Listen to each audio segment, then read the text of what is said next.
1077 sifət Əlxan Musayevin səsini dinləyin.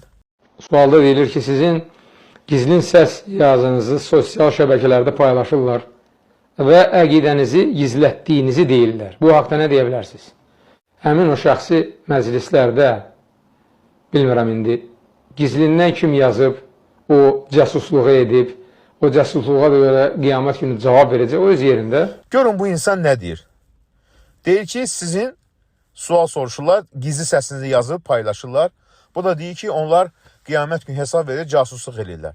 Ya elm məclisində, elm yaymaqda casusluq, gizli mi var? Niyə qorxursan? Bu özü dəlildir ki, bu insanın neçə sifəti var. Ümumidə insanlara başqa danışır, gizli məclislərində təkfirçilərin, xavaricilərinə onlara uyğun danışır. Və beləliklə ölkəmizdə təkfirçi, xavarici gündən-günə artır. Allah bunun şərindən qorusun. Və bu da onun öz etirafı. Buna nə deyəcəksiniz? Ey təqlid edənlər! Subhanallah! Görün sizin balalarınızı necə aldadır.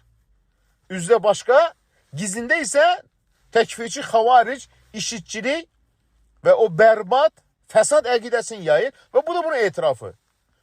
Elm əhli, sən haqqı deyirsənsə, niyə qorxursan ki? Yazsınlar da səsini. Həmçin bu dəlildir ki, bu gizli məclislərdə telefonları söndürtdürür, yazmayın deyir mənə səsimi. Çünki orada danışıqları istəmir o bir şey ümumiyyət çıxası olsa, görəcəklər bu insan təkfirçi, necə ki çıxdı səsi.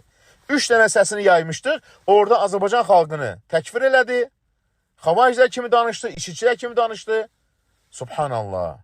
Həqiqətən də bu, ölkəmiz üçün ən böyük şərdir və bu Əlxan Musayevin sayəsində nə qədər ölkəmizdə təkfirçilik, xavarici və dövlət əleyhinə, xalq əleyhinə, dövlətçilik əleyhinə nifrət edən dindar bir kütlə yaranır.